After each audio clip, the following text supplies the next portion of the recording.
Star hotel के room number 506 में इस वक्त विक्रम की आंखें बेहद सर्द हो चुकी थी। वह गुस्से भरी निगाहों से सुरभि को देख रहा था। तभी सुरभि आंखों में आंसू लिए, मुझे यहाँ पर नहीं रहना, आप मुझे क्यों लेकर आए हैं? आपको क्या एक बात समझ में नहीं आती? ये कहते ही अगले पल सुरभि विक्रम से हाथ छुड़ाकर जैसी आगे बढ़ने लगती है कि तभी विक्रम सुरभि के बाजू को कस कर पकड़ लेता है और उसे अपनी तरफ खींचता है, जिससे सुरभि की पीठ विक्रम के गले जा लगती है।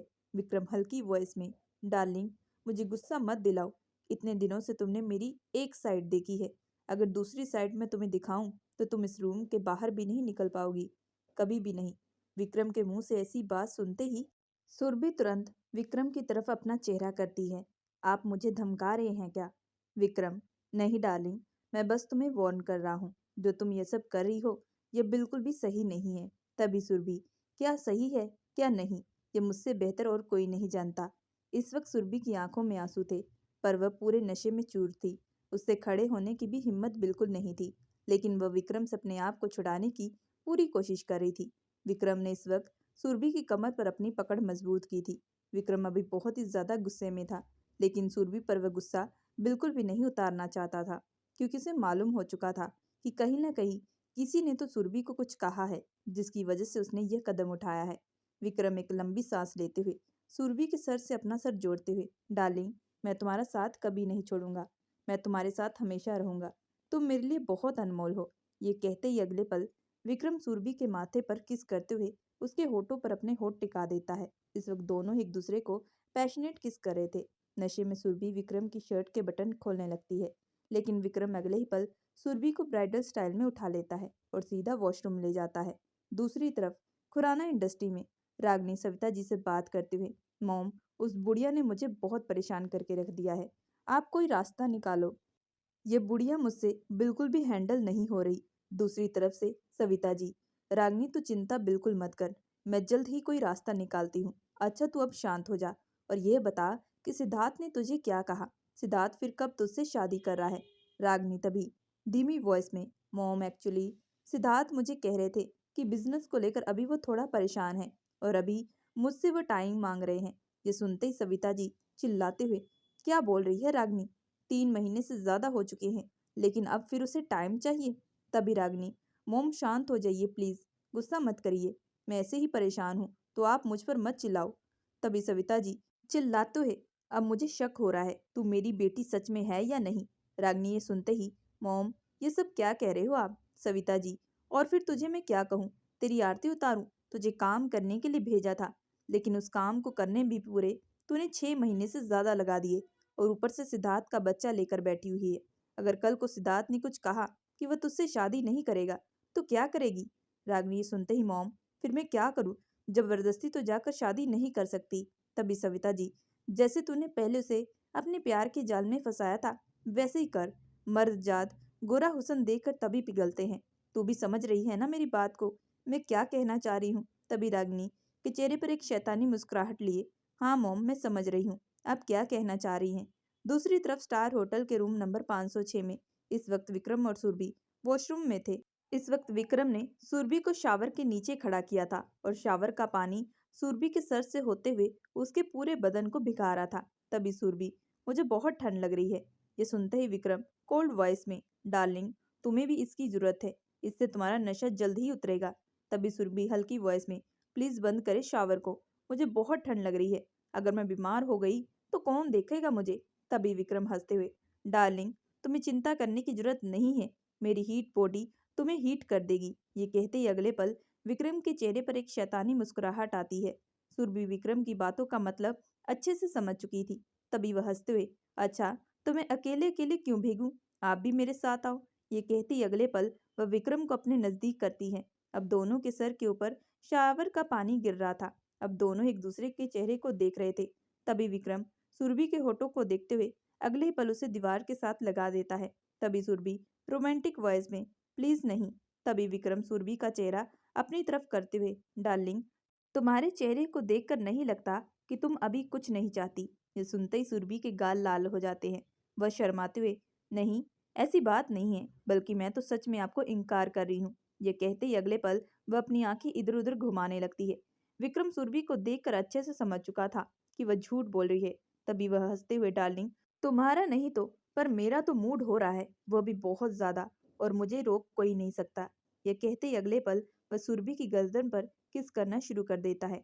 विक्रम धीरे धीरे किस कर रहा था, लेकिन दूसरी तरफ सुरभि उस किस को पूरी डीपली महसूस कर रही थी। वह तुरंत किस बैक करना शुरू कर देती है और अगले ही पल विक्रम को दीवार के साथ लगा देती है। इस वक्त वह अपने कंट्रोल में नहीं थी और यह बात विक्रम अच्छे से समझ पा रहा था। दूसरी तरफ अदिति के घर, अदिति इस वक्त सुरभि को लगातार कॉल कर रही थी, लेकिन सुरभि अभी तक अदिति का कॉल नहीं उठा रही थी।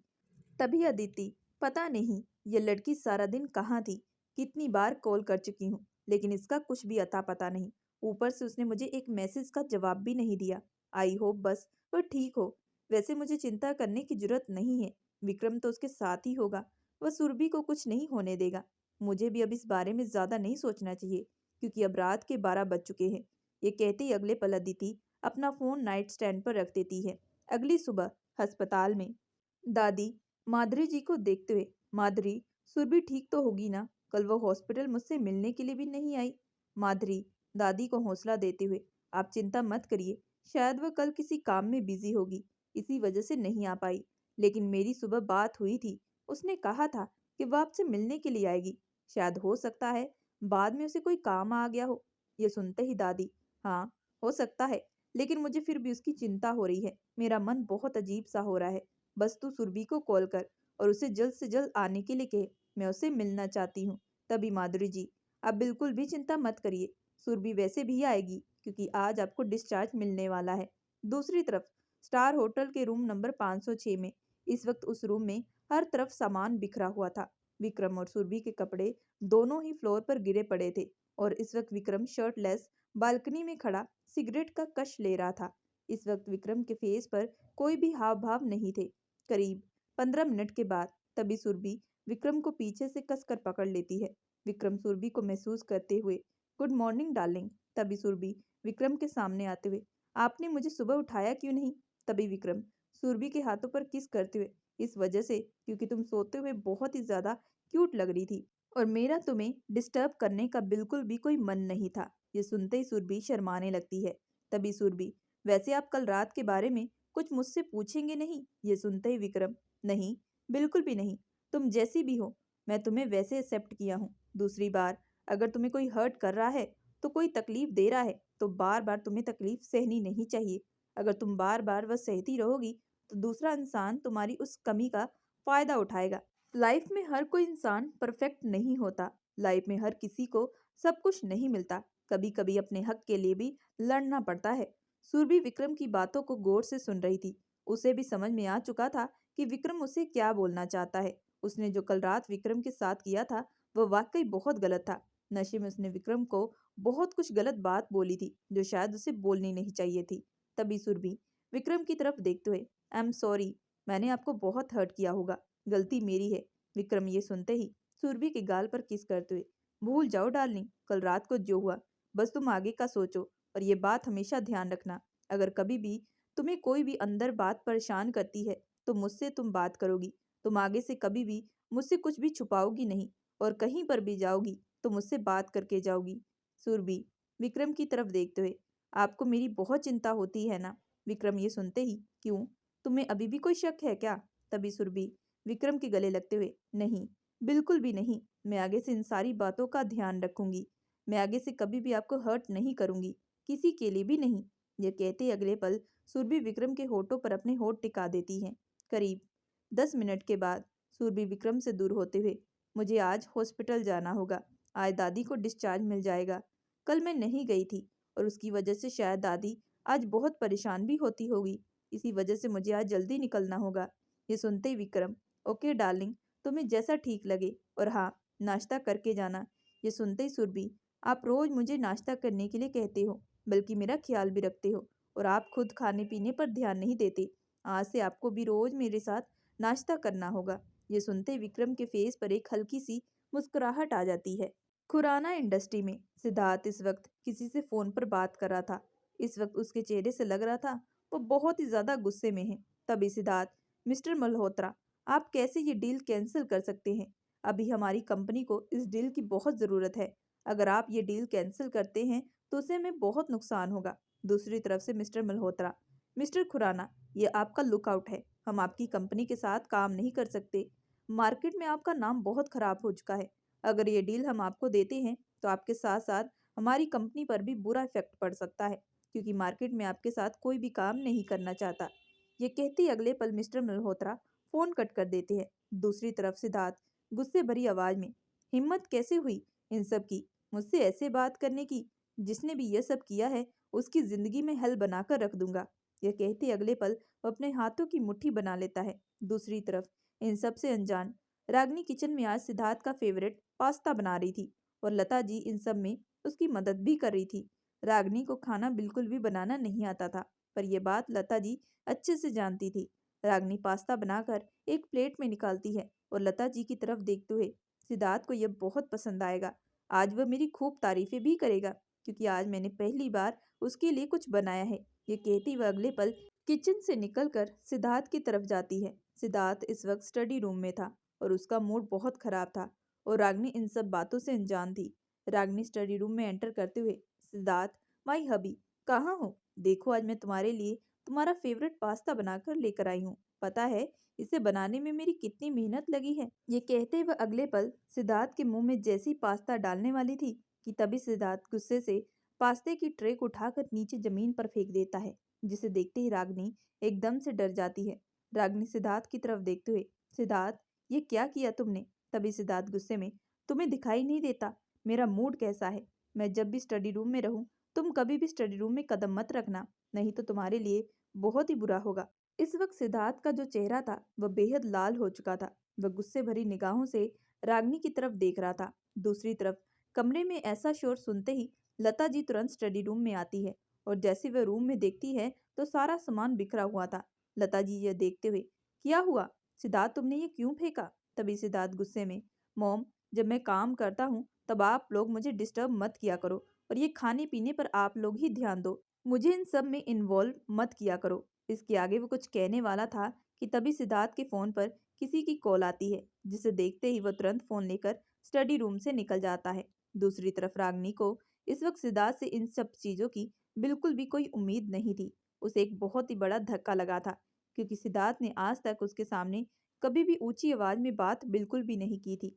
तभी लता जी रागनी के कंधे पर हाथ रखते हुए, रागनी बेटा, अपने आप को संभालो, शायद सिद्धार्थ का मूड ठीक नहीं था, इसी वजह से उसने ऐसा किया। शायद वो कोई कामकाज को लेकर परेशान होगा। तुम इन बातों को दिल पर मत लेना। लेकिन इस वक्त रागनी के दिमाग पर लता जी की बातों का कोई असर नहीं हो रहा था। वो अपनी नजरें दूसरी तरफ घुमाती है और देखती है कि इतनी मेहनत से उसने जो पास्ता बनाया था वो सारा जमीन पर बिखरा हुआ था। यह देखते ही वह अपने हाथों की मुट्ठी बना लेती है और तुरंत गुस्से से स्टडी रूम से बाहर चली जाती है। दूसरी तरफ हॉस्पिटल में सुरभि ने अस्पताल की सारी पेमेंट कर दी थी, क्योंकि आज उसके दादी को डिस्चार्ज मिलने वाला था। सुरभि अपने मन में, दादी को कैसे फेस करूंगी? दादी तो मुझसे पूछेंगी कि कल मैं कहाँ थी। आखिर मैं उन्हें क्या बोलूंगी? मैं उनसे झूठ नहीं बोलना चाहती। सुरभि यह कुछ सोचते हुए वार्ड की तरफ जा रही थी कि तभी वह देखती है कि रागनी दादी के सामने खड़ी थी। दादी गुस्से से रागनी को कुछ बोल रही थी।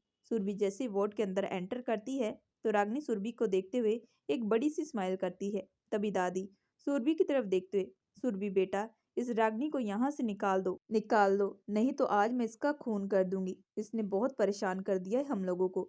मुझे इससे कोई बात नहीं करनी और ना ही इसकी कोई फालतू बकवास सुननी है। तभी सुरभि दादी को शांत करते हुए, दादी रिलैक्स, आप बिल्कुल भी हाइपर मत होइए। तभी सुरभि रागनी की तरफ देखते हुए, अब क्या लेने आई हो यहाँ पर?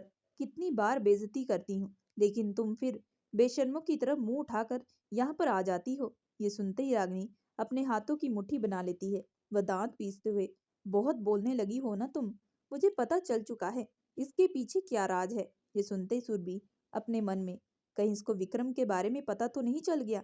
कहीं इसने दादी को विक्रम के बारे में बता तो नहीं दिया?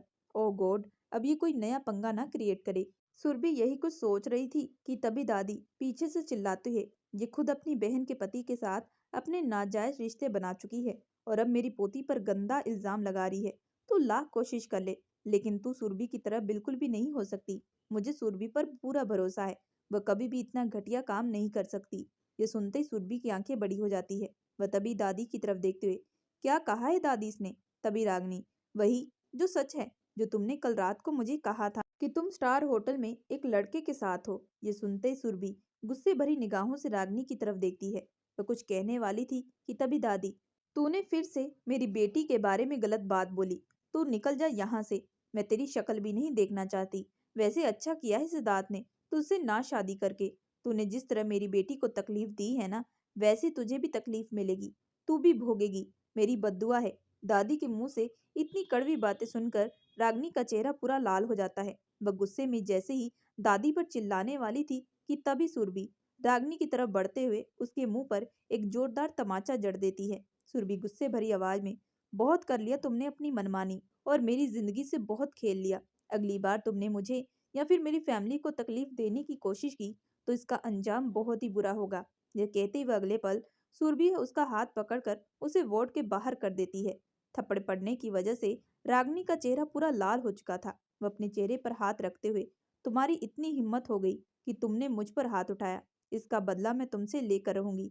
ये कहते ही अगले पल वो हॉस्पिटल से निकल जाती है। दूसरी तरफ वार्ड के अंदर दादी और माधुरी जी सुरभि की तरफ गौर से देख रही थी।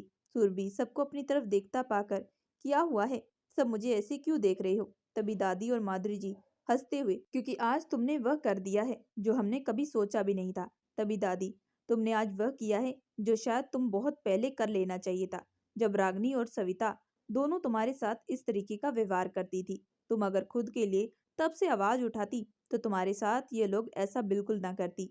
तभी सुरभि गहरी सांस लेते हुए, हाँ दादी, आप सही कह रही हैं, गलती मेरी है। मैंने इन लोगों को बढ़ावा दिया है, लेकिन अब से ऐसा कुछ भी नहीं होगा। आप ये सब छोड़ें, मैंने सारी पेमेंट क्लियर कर दी है और डॉक्टर से बात कर ली है। आज आपको छुट्टी मिल जाएगी। दादी ये सुनते ही, ये तो बहुत अच्छी बात है। वैसे बेटी, तू आज से मेरे साथ रहेगी ना? ये सुनते ही सुरभि अपने मन में, अगर मैं दादी के साथ गई तो शायद विक्रम गुस्सा भी कर सकते हैं। वैसे भी कल रात को मैंने उनके साथ बहुत ही बदतमीजी की थी और मैं उन्हें कोई तकलीफ नहीं पहुंचाना चाहती। सारा दिन तो वैसे ही वह मुझसे दूर रहते हैं। अगर मैंने कहा कि मैं रात को नहीं आऊंगी तो शायद उन्हें अच्छा नहीं लगेगा। वैसे भी मैं तो उनके बिना रह नहीं सकती। सुरभि अपने मन में इन्हीं ख्यालों में उलझी हुई थी कि तभी दूसरी तरफ से दादी सुरभि को हिलाते हुए, क्या हुआ बेटी, कुछ बोल नहीं रही? तभी सुरभि दादी की तरफ देखते हुए, दादी, मुझे माफ कर दीजिए, लेकिन मैं आपके साथ नहीं रह सकती, क्योंकि आज मुझे कुछ काम है, तो मैं शायद अदिति के साथ रात को उसके घर पर ही रुकूंगी। ये सुनते ही माधुरी जी, सही कह रही है बेटी, अब काम वाम भी तो करना पड़ेगा। काम नहीं करेगी तो कैसे चलेगा? क्योंकि इतने दिनों से सुरभि अकेले ही हॉस्पिटल का सारा खर्चा उठा रही थी, पता नहीं सब कैसे मैनेज कर रही थी। ये सुनते ही दादी, मेरी वजह से तुझे इतनी परेशानी उठानी पड़ी और तूने एक बार भी नहीं बोला मेरे पास कुछ जेवरात पड़े थे, उन्हें बेच देते। ये सुनते ही सुरभि, नहीं दादी, वो आपकी अमानत है और या आप ये सब छोड़ो, आपको ज्यादा चिंता करने की जरूरत नहीं है। मैं जल्द ही कोई नौकरी ढूंढ लूंगी और उसके बाद आपको चिंता करने की जरूरत नहीं पड़ेगी। दूसरी तरफ मॉल में रागनी और सविता जी एक दूसरे के सामने बैठी हुई थी। सविता जी रागनी के चेहरे की तरफ देखते हुए, तूने मुझे यहाँ पर क्यों मिलने के लिए बुलाया और ये तेरा चेहरा क्यों लाल हुआ है? किसी ने तुझे मारा है क्या? कहीं उस सिद्धार्थ ने तो नहीं? ये सुनते ही रागनी, नहीं मॉम, अभी तक तो सिद्धार्थ ने मुझ पर हाथ नहीं उठाया, बट आगे का पता नहीं। ये सुनते ही सविता जी, ये क्या बोल रही है, मुझे तेरी बात समझ में नहीं आ रही, सही से बोल, हुआ क्या है? तभी रागनी सविता जी की तरफ देखते हुए, मॉम, उस सुरभि ने आपकी बेटी का ये हाल किया है। ये सुनते ही सविता जी चिल्लाते हुए, क्या, क्या कहा तूने?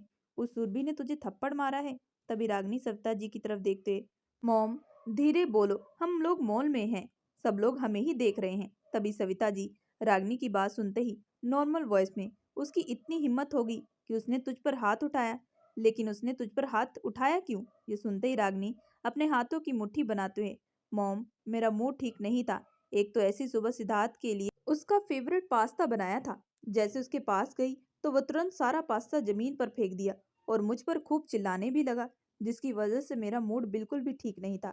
मैंने सोचा क्यों ना सूरभि को जाकर थोड़ा परेशान कर लूं, जिससे मेरे दिल को सुकून मिलेगा। इसी वजह से मैं जैसे ही हॉस्पिटल गई तभी बातों ही बातों में उसने मुझ पर हाथ उठा दिया। ये सुनते ही सविता जी गुस्से भरी आवाज में, उस सूरभि ने मेरी बच्ची पर हाथ उठाया है और इसका भुगतान तो उसे करना ही पड़ेगा। तभी रागनी, लेकिन मॉम, ये बात की बात है, लेकिन उससे पहले मुझे आपको कुछ कहना है।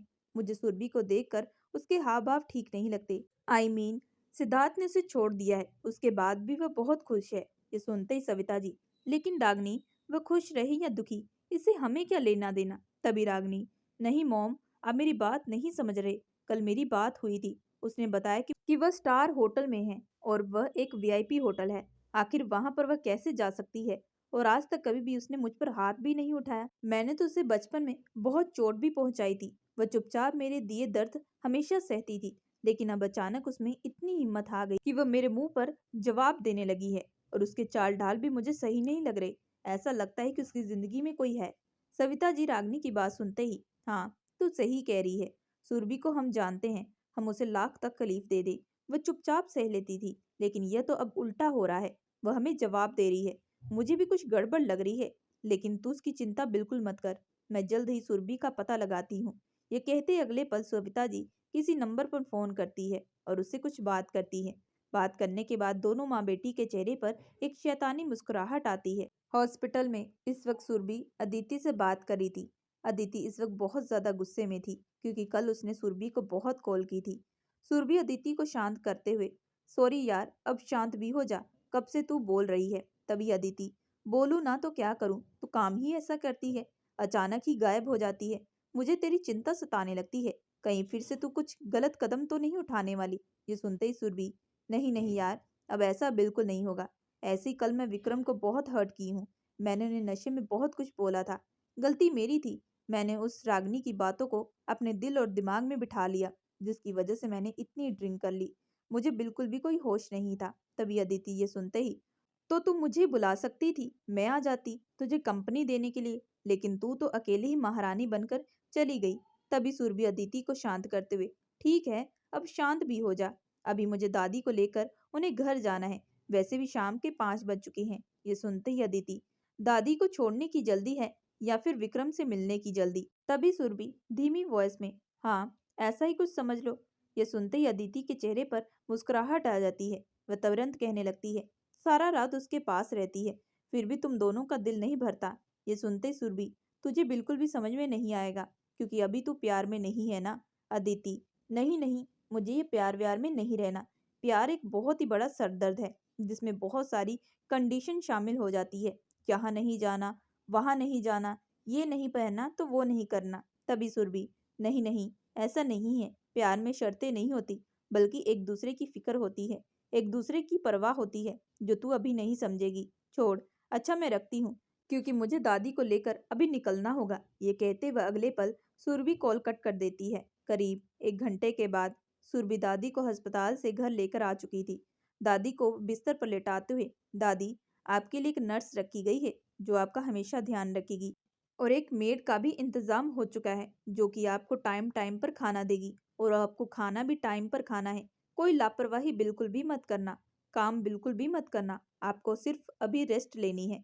ये सुनते ही दादी, अच्छा अच्छा बस भी कर, अब मेरी माँ क्यों बन रही है, मैंने सुन लिया है तेरी बात। दूसरी तरफ माधुरी यह देखते हुए हंसने लगती है, और हंसते हुए, दादी, आपकी पोती सही कह रही है, कम से कम मेरा नहीं तो आप अपनी पोती का कहना मान लीजिए। तभी दादी माधुरी की तरफ देखते हुए, तू भी सुरभि के साथ शुरू हो चुकी है। तभी सुरभि दादी की तरफ देखते हुए, दादी, आप एक बार ठीक हो जाए, फिर उसके बाद आपको जो करना हो आप करें, मैं आपको बिल्कुल नहीं रोकूंगी। और अब मैं चलती हूँ, काफी लेट हो चुका है, तो आप अपना ध्यान रखना। ये कहते ही जैसे सुरभि वहां से जाने वाली थी, कि तभी दादी सुरभि का हाथ पकड़ लेती है। दादी सुरभि की तरफ देखते हुए, मेरी बेटी, अपना ख्याल रखना, कोई भी परेशानी हो तो मुझे जरूर बताना, अपने मन में बिल्कुल भी रखना मत। और हाँ, आज तो तू जा रही है, मैं तुझे मना नहीं कर रही, लेकिन कल से तुझे मेरे साथ रहना पड़ेगा, और इसी घर में। मैं अपनी बेटी को और अकेला नहीं छोड़ सकती। तभी सुरभि दादी का हाथ पकड़ते हुए, ओके दादी, अब जैसा कहेंगी वैसा करूंगी, अभी आप अपना ख्याल रखिए, मैं चलती हूँ। ये कहते सुरभि वहां से निकल जाती है। तभी दादी माधुरी की तरफ देखते हुए, सुरभि को मैं अपने साथ रखना चाहती हूँ, क्योंकि मैं नहीं चाहती कि मेरी बेटी सिद्धार्थ की यादों को लेकर अंदर ही अंदर घुट घुट कर जिए। मेरे साथ रहेगी तो धीरे धीरे उन यादों को मिटा पाएगी। तभी माधुरी जी ये सुनते ही, सही कहा है दादी आपने, ये सुरभि के लिए सही रहेगा। सुरभि इस वक्त गाड़ी में बैठी हुई थी, और वह विक्रम को कई बार कॉल कर चुकी थी, लेकिन विक्रम का कॉल नहीं लग रहा था। सुरभि परेशान होते हुए, पता नहीं ये कहाँ है, सुबह से हो गई, कोई बात नहीं हुई। ऊपर से इनका फोन भी नहीं लग रहा। आई होप ये रूम में हो। दूसरी तरफ विक्रम स्टार होटल के रेस्टोरेंट में मिश्रा जी से बात करते हुए, मिश्रा जी, जल्द से जल्द सब कुछ क्लियर हो जाना चाहिए। सिद्धार्थ को मैं रास्ते में भीख मांगता हुआ देखना चाहता हूँ, क्योंकि उसके बुरे कर्मों का पाप बहुत ही ज्यादा भर चुका था। दूसरी तरफ मिश्रा जी ये सुनते ही, ओके सर, आप जैसा कह रहे हैं वैसा होगा, लेकिन मैं आपसे कुछ पूछना चाहता हूँ। तभी विक्रम मिश्रा जी की तरफ देखते हुए, हाँ पूछिए मिश्रा जी, आप पूछ सकते हैं, क्योंकि आप बहुत सालों से हमारे साथ जुड़े हुए हैं और मुझसे बड़े भी हैं। तभी मिश्रा जी, इसी वजह से सर मैं आपसे पूछ रहा हूँ, आखिर आप सिद्धार्थ के साथ ये सब क्यों कर रहे हैं? क्या सिद्धार्थ के साथ आपकी कोई दुश्मनी है क्या? ये सुनते ही विक्रम, दुश्मनी नहीं बल्कि दुश्मनी से भी कई ज्यादा है। आप वो सब छोड़े, बस अपने काम पर ध्यान दीजिए। ये कहते विक्रम वहां से जैसे ही निकलने वाला था कि वह देखता है कि सुरभि किसी को कॉल करते हुए सीधा लिफ्ट की तरफ जा रही थी। विक्रम समझ चुका था कि सुरभि उसे ही कॉल करती होगी।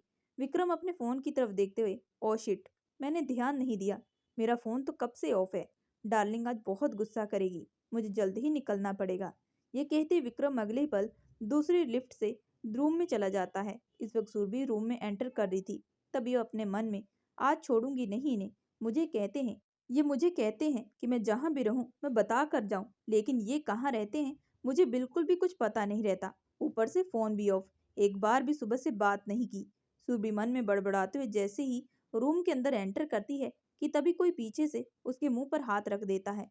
इस वक्त उस शख्स के बोलने की बिल्कुल भी कोई आवाज नहीं आती। सुरभि अपने आप को छुड़ाने की पूरी कोशिश करती है कि तभी पीछे से एक हल्की सी वॉइस आती है, रिलैक्स डार्लिंग। ये कहते अगले पल विक्रम सुरभि के पेट पर अपनी पकड़ मजबूत कर लेता है। सुरभि तुरंत विक्रम को अपने से दूर करते हुए, ये कोई तरीका है?